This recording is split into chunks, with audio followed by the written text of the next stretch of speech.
Alright everyone, welcome back again to more Misericorde. These are petty, worldly squabbles in the end. Even though the royal bloodline is anointed by God? That may be so, but men have found so many ways to bicker over the specifics of what God has said. Too right, too right. What about you, Charity? Have you always been here at Limbarrow? For a long time, yes, but not forever. I got my start at Borna Grove, actually, and followed Marta here when she transferred. We were too good of friends not to go together, isn't that right? Marta had a thin smile on her face. Oh, what a nice story. Indeed. Have you been making many friends with the girls your age? The girls. This felt like a patently ridiculous way to describe a group of women I assume were mostly in their 20s and 30s, but perhaps I'll understand when I'm Marta's age. Haha. I worry that I'm losing more than I'm making. I'm sure that's not true. I know for a fact Moira is quite taken with your presence, and Darcy for that matter. I like Darcy, she's like the coolest one so far, and Moira. Actually a majority of them are pretty cool. Catherine, I have my suspicions. Angela, we're making some leeway, but not enough. And Eustace, well... it's obvious Hedwig doesn't like Eustace. I, on the other hand, am okay with her, even with the prank. So there's still a ways to go before we're really, digging deep and finding out who's doing what. However, so far, Darcy and Moira are in my good book so far. And we don't invite just anyone to sit with us. That's right. I smiled and leaned back in my chair. It was hard to get comfortable and my body still felt bent completely out of shape. Well, thank you. I should probably get to work. Godspeed. We're on your side. God bless her, but it was a mean thing Eustace did. I stood up slowly and offered Charity an appreciative smile as I left. I made my way upstairs dreading at what the rest of the morning was going to look like with Eustace across the room from me. But it turned out that she was not there. Either she had finished her work while I had been dawdling, or she had let her own discomfort get the better of her and do what I wasn't strong enough to do, and simply not show up. I sighed and sat down at my desk. I opened up a massive book I was filing with my daily chronicles, but I wasn't sure what to write. The amount of delicate pruning I would have to do made it difficult to know how to begin at all. Against my better judgment, I was not about to commit Catherine's sin to writing, and I didn't particularly want to immortalize my altercation with Eustace. Or did I? I considered that extolling these sins might take some of their weight from my shoulders. If I was not being entirely truthful to those around me, I could at least be truthful to myself and God. I was being changed in many ways outside of myself, but I did not want to become a liar. I was no liar, I told myself. I was no thief. I scratched my quill against the page idly as I debated myself in my own head. It was so quiet in the library that the sound seemed to fill the room. It didn't help me decide. As Charity had said, it wasn't like I was about to forget any of this. I closed the book and stood up. I at least had the wherewithal to recognize when no work was about to get done. Eustace still hadn't shown up. I looked towards the bookshelves, the ones that seemed to stretch on forever in the darkness. Without Eustace here, could I? No. Hurt as I was by her cruel game of dress-up, I had no intention of exacting any more revenge upon her. Slapping her was already beyond the pale. Breaking her library rules would just be petty. Wouldn't it? I found myself in argument with my own reasoning again. They were just books. What right did she have to tell me what to do? Was I so cowed by her that I feared what she might do if I touched her precious books? Set one of them out of order? Oh, hello. Ah, Darcy, my friend. My funny, weird friend. Darcy had shuffled into the library carrying a long hooked staff that I could only assume was a shepherd's crook. Oh, hello, Darcy. Can I help you? Well, actually, Eustace sent me. Ah. She's feeling under the weather and can't make it to the library today. That's quite alright. I understand. She suggested I take you with me to watch the sheep today. Oh, well, I have work to do still, actually, but... Oh, don't worry about that. You can always do it tomorrow. I'm not always in charge of the sheep. You don't want to miss this. Come on. It's time for sheep. I couldn't say no to her. Especially after especially after what Charity had said earlier. Alright then. Darcy beamed and beckoned for me to follow her. We went down the stairs and toward the cloister. Charity and Marta had left, presumably to go check in with the wine in the cellars. The sunlight was somewhat diminished. The fog was gone, but I could now see rain clouds gathering ahead. We took a right at the bottom of the stairs to continue past the rectory and kitchens. It's a bit like a hike if that's alright. Oh, is it? I'm quite stiff today, I'm afraid. Have you been to the hospitalum? It's more or less the same distance but this direction. No, I haven't. More lies, but it was either that or explained to Darcy that I had sprinted from the hospitalum last night. But didn't you also say you didn't want to be a liar? And here you are lying? Interesting. Excuse me.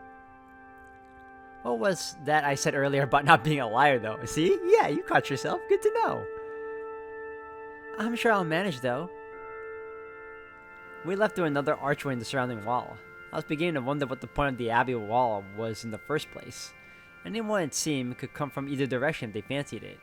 For a moment, I wondered if it was worth telling the superior that it would be impossible to fairly accuse anyone of murdering Catherine when just about any old pervert could have walked into this place. Darcy had not been exaggerating about the walk. On this side of the abbey, there were no gentle slopes and hillocks.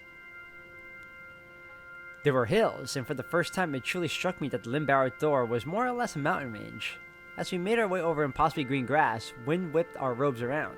I think Darcy may have been trying to chat, but it was impossible to hear anything clearly over the gusts of wind and flapping fabric. I was truly dizzying up here. It was truly dizzying up here. I could see the village and the lake as I did on the way to the hospitalum, but they were utterly dwarfed by the hills surrounding them. It was beautiful and terrifying. I had never felt so small. Eventually, we crested a particularly sharp incline and paused for a breather. Hands on my knees, doubled over to catch my breath, I noticed a smattering of little white dots against the dark green grass of the slope across from us. There they are. Ah, the herding begins. We press onward. Eventually, the hill smoothed out to a more manageable degree. Sheep! By the time we approached the grazing sheep, the land was practically flat. It was as if we were on a tiny shelf on the side of the hill. Alright then, this is my favorite job. You have so many responsibilities. How do you manage? Well, that's true, but to me this is hardly a responsibility. Just look at them. She gestured toward the sheep, who had all turned to look at us. They were all chewing grass and seemed to be regarding me with the same kind of disinterest I generally expected from the sisters. They're a bit scary. What? I've never seen any animal up close, and there's so many of them. They're sheep. They're nice. Look, that one already likes you. She pointed behind me with her crook. Sheep! I like sheep. Sheep are cool. They're fluffy. It turned around and yelped. I turned around and yelped. One of the sheep was standing right next to me, looking up at me while continuing to munch on grass. Like, I can imagine he's just like staring at you and just, you know, numbing, like, num. New people, num. You can touch them if you like. No, I shan't be doing that. Give it a try. One of the sheep had approached her and she was patting it on the head gently. I wouldn't say the creature appeared to be enjoying it, but at the very least it wasn't attacking Darcy over it. I held my breath and reached a hand out to touch the sheep closest to me. Hello? I rubbed the top of its head.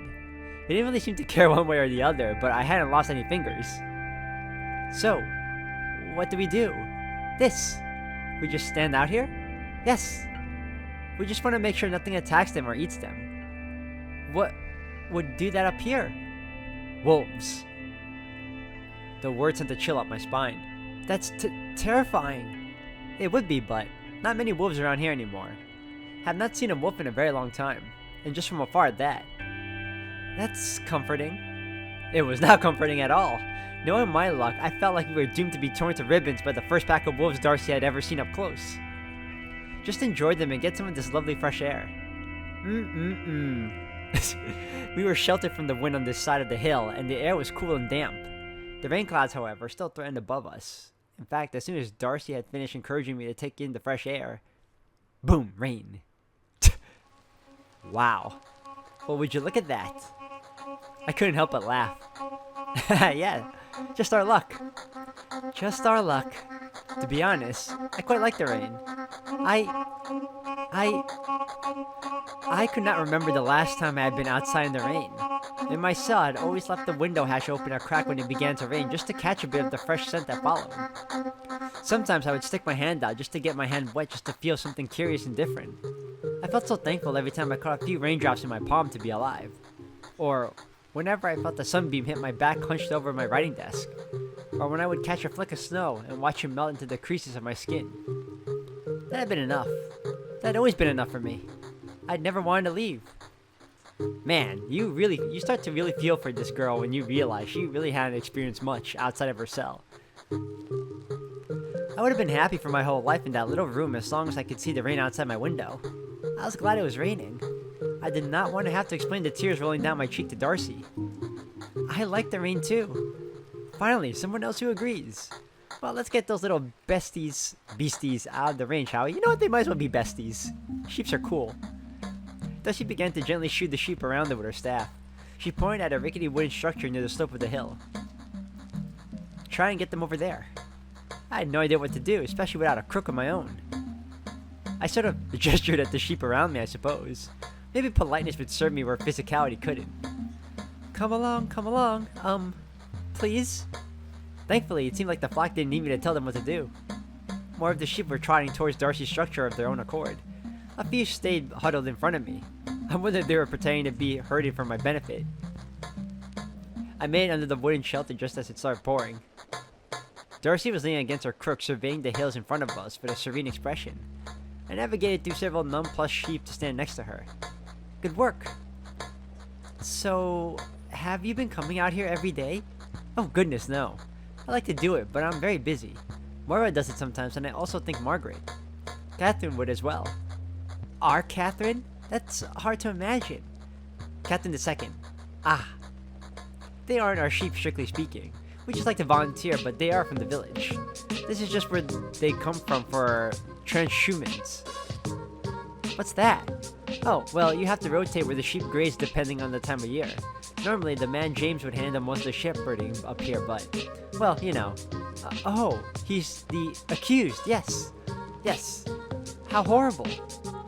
There was a pregnant pause. Do you think he did kill her? I couldn't say. Angela found him trying to run from the abbey and his cloak was covered in blood. I found it. Did you know that? I didn't even know anything bad had happened. I was busy putting out fire in the dormitory and only noticed a car in the distance out of the window. Fire? This was the first I've heard about this detail.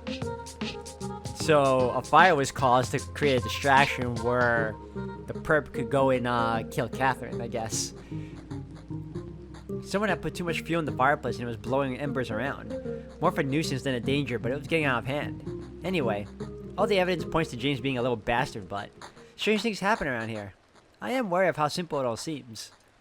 Like people dressing up as goats, you mean? This slipped out before I could register how barbed it sounded. Eustace was Darcy's close friend, and I realized any story Darcy had been told about last night would have been from Eustace's perspective. I was relieved then when Darcy let out a guttural chuckle. What am I gonna do with you two? Is she very upset? She told me all about it and sounded very sad. And I told her, well, it did sound like what you did was a bit cruel, and then she got mad and went to sleep. She'll be fine, I think. Give it a few days. A few days? Maybe a week. I can't say for sure. Is that normal? Oh, are you not used to people being angry with you? I'm starting to worry that I'll have to get used to it very quickly. Eustace gets angry very easily. I really would not put too much thought into it. She and Adela avoided each other for a month because Eustace said sherry tasted like trout water. And Adela said, well, how do you know what trout water tastes like? And then a few days later, Adela said that some of the beer we had at luncheon tasted like piss. And Eustace was ready with, well, how do you know what piss tastes like? Ha ha ha. Catherine made them have a sword fight over it. Oh, wait, hold on. With wooden swords. Oh, even still. Yes, Catherine was a bit obsessed with them. She tried to train all of us as swordsmen at one point. Swordswomen. However one might say it. Why on earth would she do that? Well, as I'm sure you have noticed, there are not very many of us here. Yes. And did you know there was a war going on? I had heard that. Well, Catherine wanted us all to be able to defend ourselves, I suppose. Just in case. Oh, that's Well, that's rather extreme. That's what the superior said when she found out about it. I've heard a lot of stories about Catherine's interests, but I still would never have guessed that one. I think it made a certain amount of sense. It was fun, but it made me a bit uncomfortable when I thought about it longer. I much preferred it when she was really into winemaking, or sailing. Winemaking? Goodness, I think Marta wasn't pleased with that. On the contrary, Marta was thrilled when someone as interested in it as her. As far as I know, Marta taught Catherine everything she knew, and that got Catherine reading about more techniques and so on in the library. And then would tell Marta about the new stuff. But then one day it just stopped, I suppose. Stopped? The thing with Catherine. Darcy trailed off in an uncharacteristic manner that surprised me just as much as sudden yelp would have. Catherine was unbelievably smart, but nothing ever satisfied her. She would become intensely passionate about a subject or idea for several days or weeks or months, and then it would change completely. Catherine loved many things aggressively, but it was always one thing at a time. If it was something similar to my interest, I was her best friend. If it wasn't, I felt like I barely knew her. I don't think I'm alone in that assessment. I miss her, but sometimes I think she was a bad friend. Not everyone will admit it, but I think a lot of us feel that we were at some point jilted by her random interests. One day you were the center of her attention, and then the next day she's off somewhere else, lavishing someone else with the care you thought was just for you. Oh, she's that kind of well, I mean, that doesn't inherently make you a bad person. It just means that, like, her tastes vary, and if you happen to share the same taste that she has at that time of day, then you two will, like, have the best bonding moment ever. But then because her taste and her interests change from time to time, the other person that she connected with may not have the same, and she'll just move on from that. It doesn't mean that she's not your friend. It just means that, you know, she prioritized her own prerogative. And I don't know. The way I see it is, it doesn't mean you're out of luck with her. It just means that right now she's focused on something else. And if you really wanted to talk with her, she probably would give you the time of day. Probably being key, because I don't know her that well, and she's dead now, so we would never know. But nonetheless, she did. That is true. But she would give so intensely, I cannot blame anyone for feeling. Hard to choose a word here. Jealous? Jealous sounds so romantic. I think Catherine often gave people a sense of purpose, and then when she got bored or found a new subject to obsess over, that new outlook on life evaporated. Imagine being told you are actually destined to be a queen by someone who starts teaching you etiquette and explaining how to do diplomacy to you, and then one day they're telling someone else the same story. Catherine liked to get us to plan for futures where we were musicians or knights or prophets, but at the end of the day, it was always pure imagination. She would have made a great poet, I think. I am rubbish at poetry. Was anyone particularly put off by this? This was the first I've really heard about her habits being so controversial. No. Some people minded and some minded less. Margaret was a bit stung when she started spending more time on theater than music, I think. And Angela had a big falling out with her, but I suppose that is not a big surprise. I was never bothered by it that deeply. It just made me a little sad sometimes. We were attached at the hip for a while, but then one day she started spending more time with Margaret and Moira. You know, the funny thing is, you would think Catherine would actually be closer with Darcy, because Darcy has these oddball moments where she's so random. Like, they would work together well, because her interests change all the time. Her being random would be able to, like, go hand in hand with that. But unfortunately, that is not the case. But that is okay. She was a savant, but I have my areas of expertise, and I am quite happy with them. As well you should be. Your work in the garden is hard to put into words. Darcy beamed. And you seem to have a connection to God that I can only hope to achieve a fraction of. I saw you in the garden that day when Eustace was chronicling your vision. Wondrous. Oh, that. You know, it's interesting. That's exactly what Catherine said to me when we were close. You two spoke about visions? Yes, she had them too. She wanted to compare them and examine them. We started working on tinctures together to try and enhance them. Then one day she just stopped. Stopped having visions? No, she stopped being interested in visions, right? No, I don't think so. In fact, I remember her having quite a vivid one. That's what Eustace told me, at least. Like I said, Catherine started spending much less time with me all of a sudden. Do you know what she saw? Darcy shook her head and leaned on her crook. She looked a little wary. I barely remember my own visions if Eustace isn't there to write them down. I'm not sure anyone was with Catherine when she had the big one. Whatever it was affected her deeply. So deeply that I never wanted to question it.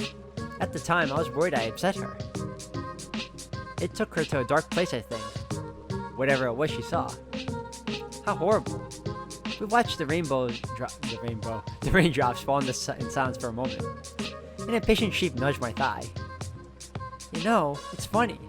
The vision I saw you have, it was completely true. True in what sense? Well, a lot of it sounded like nonsense at first, but you saw it on fire, goat, right before you came back to us. Is that so? Yes, and that evening I saw, well, Eustace's little joke. Oh, by the way, I take it from the sound of things that my little concoction worked. Oh, yes! I suddenly remembered the little potion I had down before heading to the Misericorde. Oh dear, did I drink too much of it? I ended up finishing all of it before the evening started. Do you think that's why I smacked Eustace? No, I think the wine had probably taken over at that point. She looked over at me and offered a sympathetic smile. The rain was beginning to slow. Eustace will come around. I hope so. We do have to work together. You could always try apologizing first. Would that help? I wanted to last night, but maybe I should just leave her be. No right answer here. Do whatever feels right to you. I'll try. We urged the flock back out into the field once the rain cleared. The rest of our time there was spent in silence. I could occasionally hear Darcy cooing into one of the sheep, but for the most part, all I could hear was the wind and my own thoughts. Excuse me. I'd heard so many things about Catherine now that I felt I should have had a complete idea of who she was. There were people in the Bible who I had less information about who I could nonetheless picture perfectly.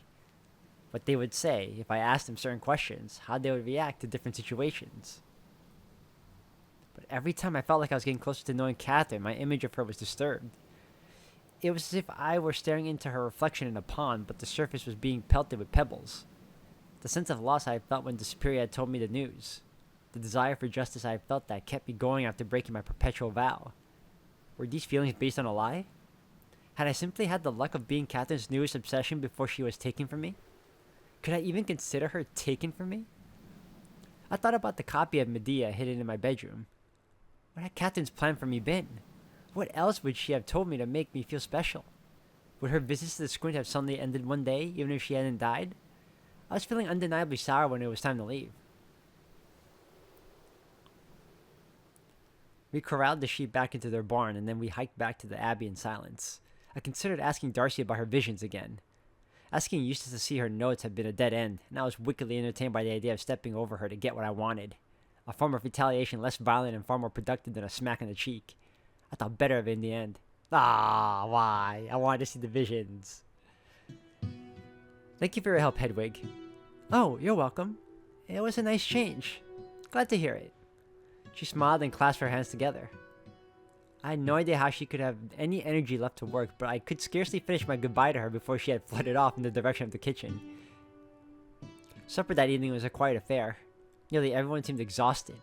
I remembered that I was not the only one who hadn't gotten much sleep last night. Eustace did not look at me once during the entire meal. A small part of me hoped that she was going to disappear and return with pudding like she had the first time we had dined together, and revealed that her anger had been a front this whole time. The nuns trickled out one by one. I got up and stretched. I still felt incredibly stiff, and I realized that hiking out to the sheep and staying on my feet all day was not helping my recovery from last night's marathon. At the very least, I hadn't vomited and passed out today. Margaret and Flora were waiting for me when I left the rectory. Oh, hello. Hello, Hedwig. Flora has a question for you. I'm not 5, you know. I was gonna ask anyway. Is something wrong? No, just last night. Did you mean it when you said you'd teach me how to paint? I think she means, would you be free to teach me how to paint, please?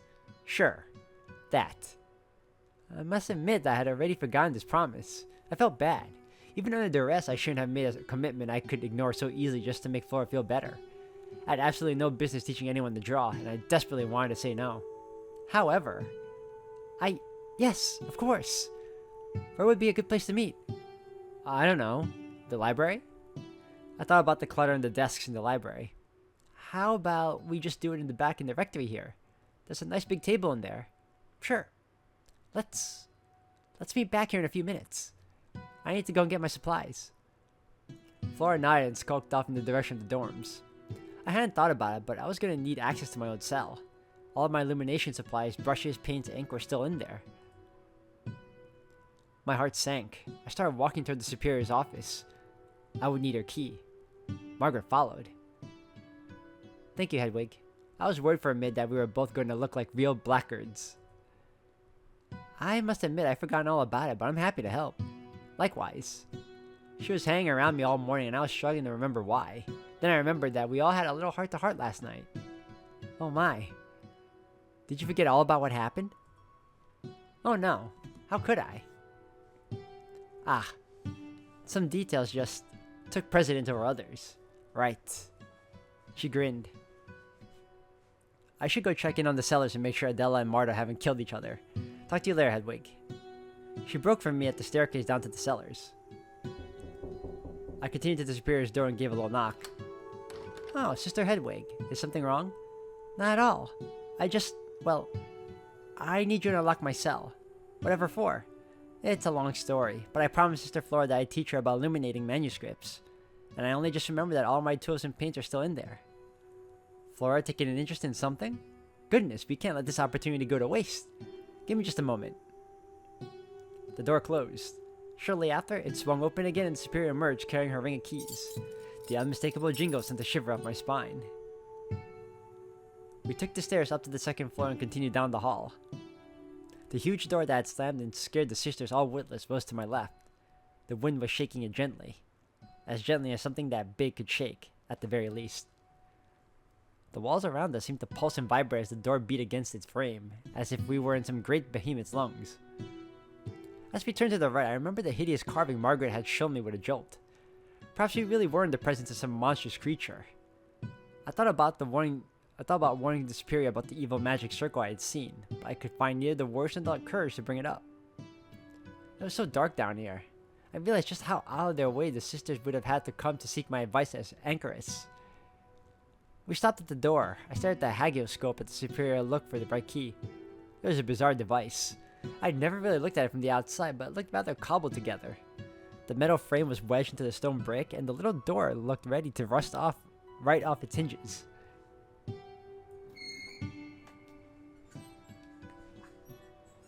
I opened it idly and took a peek inside. My heart sank as I realized it was impossible to see through the cell from this side. There was no way that Catherine and I would have ever been able to see each other. The hole in the wall was big enough to pass the books I needed for the transcribing through one at a time, but there was a bend in the middle that prevented direct access. It made me realize just how thick these stone walls were, how isolated I had truly been. I spoke into the hatch.